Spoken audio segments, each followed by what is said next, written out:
Dek Sarini. Nggih, Mas Ate. Ugi hanjrengi rawuhipun para tamu, Bapak Ibu ingkang kenten kula rawuh ngaturaken sedulur rawuh. Ugi para tamu ingkang sampun pikantuk pasugatan, sumangga pun rahatingan raos ing mendika saparinipun katur saking Hamugati sinambi hararas manipur saking kanca-kanca karyawan Sritek monggo. Karyawan hiburan. Hiburan monggo. Yo.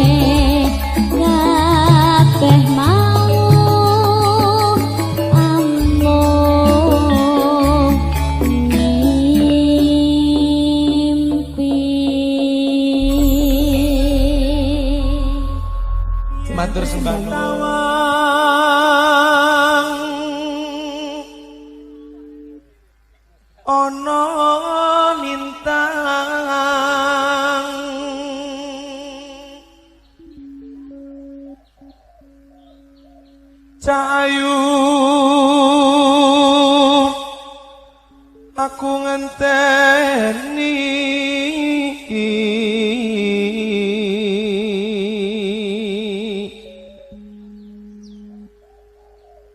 marang meko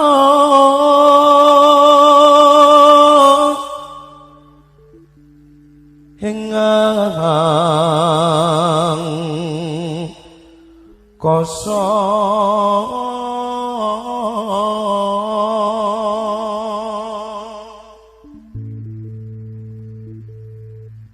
sontakon wan tane haraki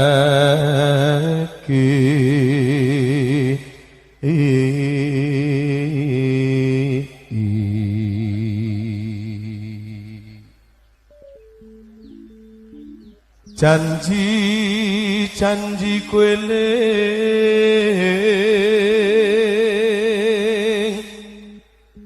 sumedhot ras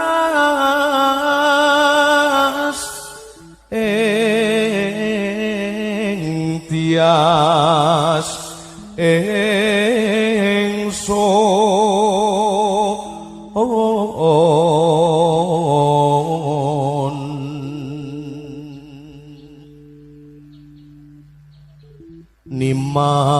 singson marsapa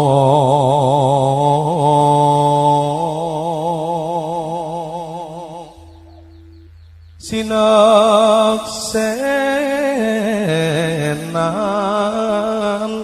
bumi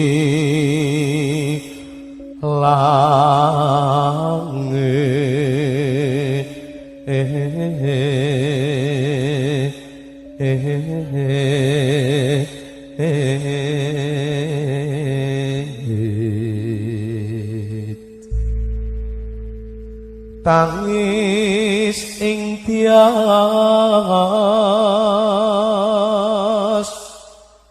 nganteni padang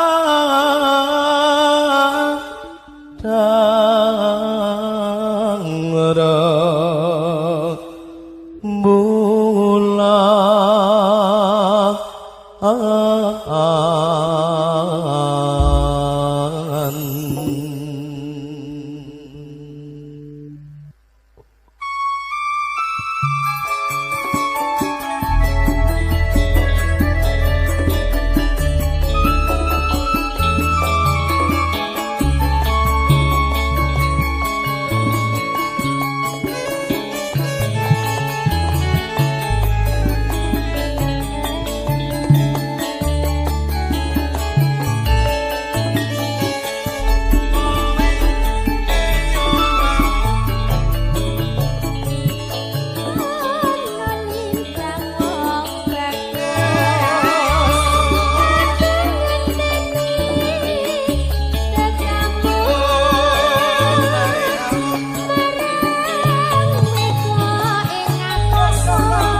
Guntur penyanyine ya ora ngono, pun gen penak kenam nih.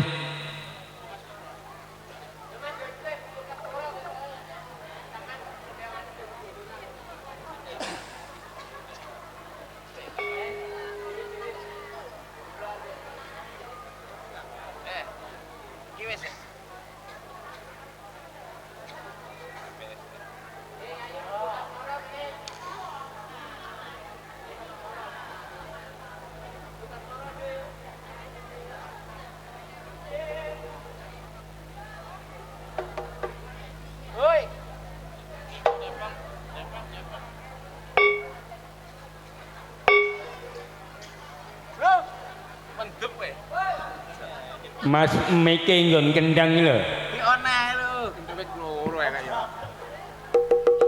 Ya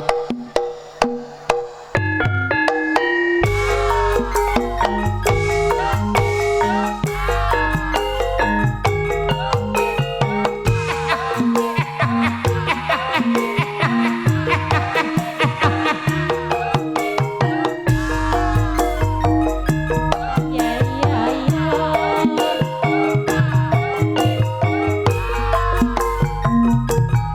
ya.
musik halo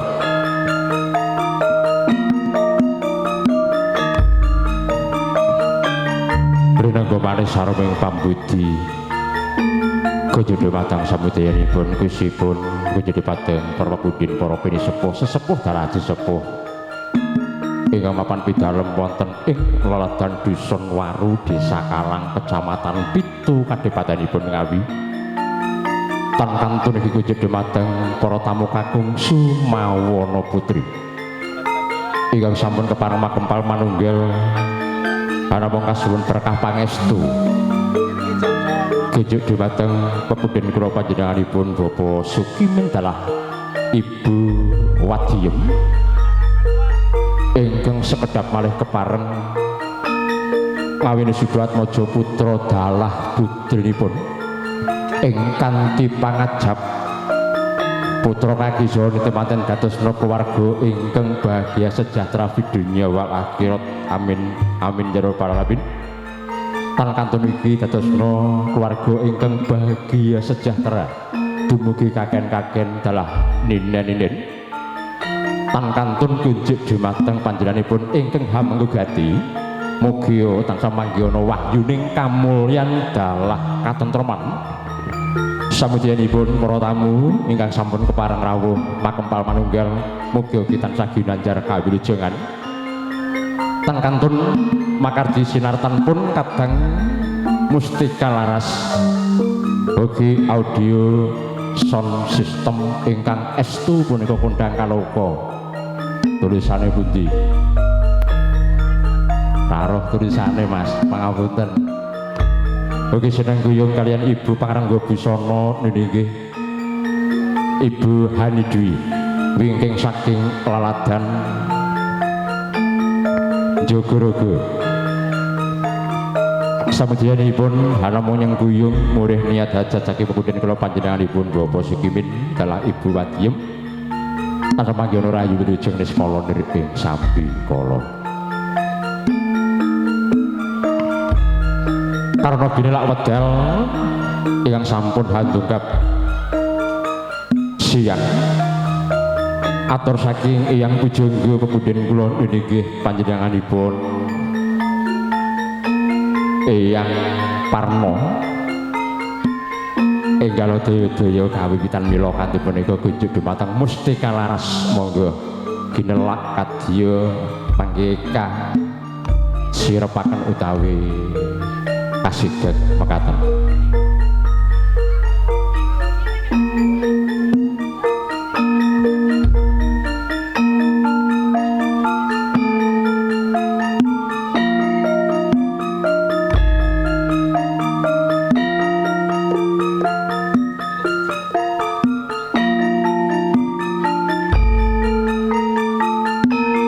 sepisan paling ngaturaken sugeng rawuh para tamu kakung Sumawana Putri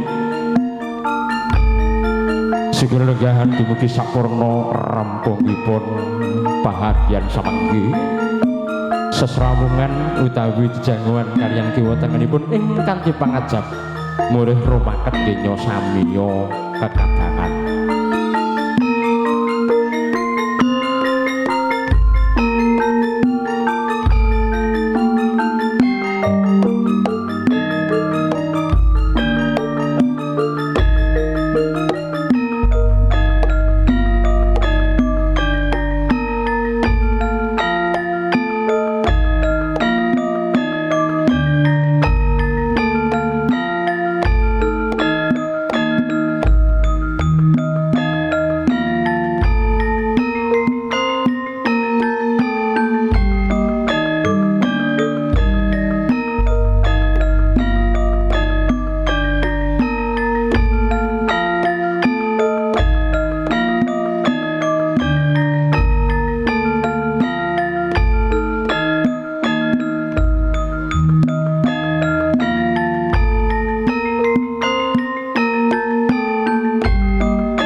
para pawiwahan ugi kepareng kaperwakan mila kanthi punika para-para ingkang tinanggenah ingkang sami hanying kuyung lumampahipun pawiwahan kepareng daya-daya kimala samapta lan satata sinartanipun kadang mustika laras monggo serempek mataram kepareng katuraken.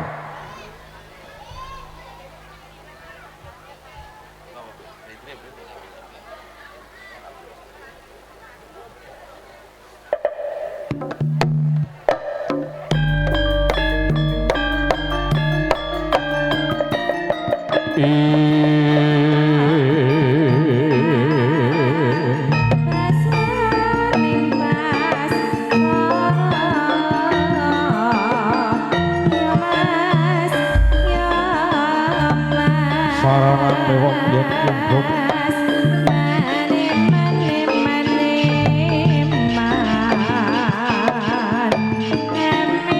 Mas Rep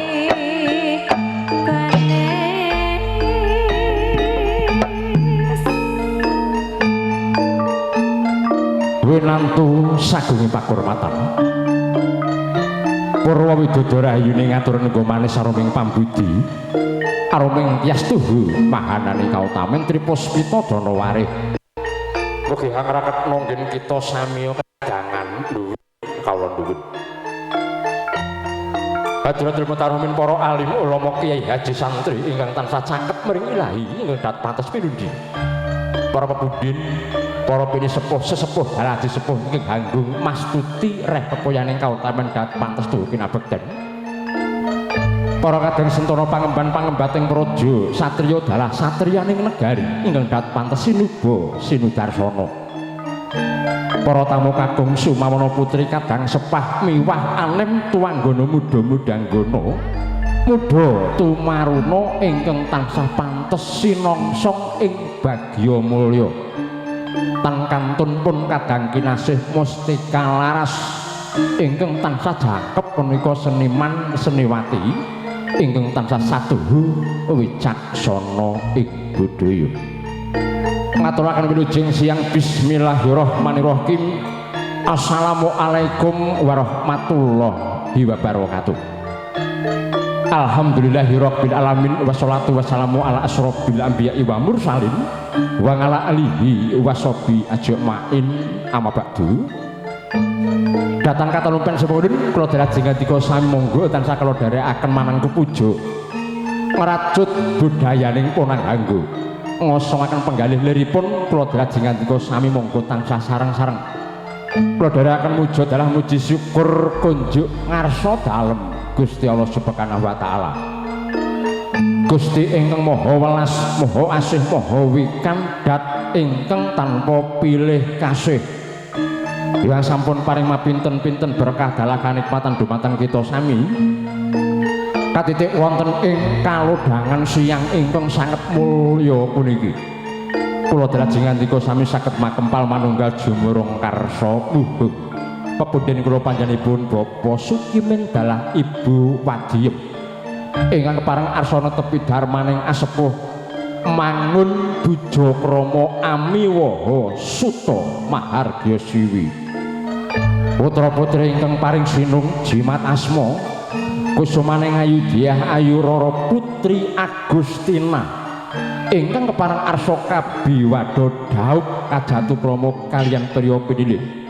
inggih Adimas Bagus Tomi atmaja kakung saking panjenenganipun Bapa Ngadi dalah Ibu Supi ingkang mijil saking Aladan Getas Menden Blora Jawa Tengah sholawat sarta salam mugi tansah katepna dumateng junjungan kita niki Nabi Agung Nabi Besar Muhammad sallallahu alaihi wasallam ingkang yektos kula jengandika sami antu-antu sapaatipun benjang wonten ing yaumul kiamah amin amin ya rabbal alamin kepareng kalipun Eko Haryoto cumantaka ngadhep ngabiyantara wonten ngasahandika sami sedaya punika inggih karana awrat anggen kula tansah mundi dawuh tinimbalan saking ingkang hamengku gati lumantar Ibu Juru Pangrengga Busana niki Ibu Hani Dwi nuding kawula pinangka pambiyawara pranata hadicara ingkang kasebat MC utawi protokol pramila wonten kekirangan ing samudayanipun ingkang kula makardi semanggi Allah namung tansah nyuwun lumunturing sih samudra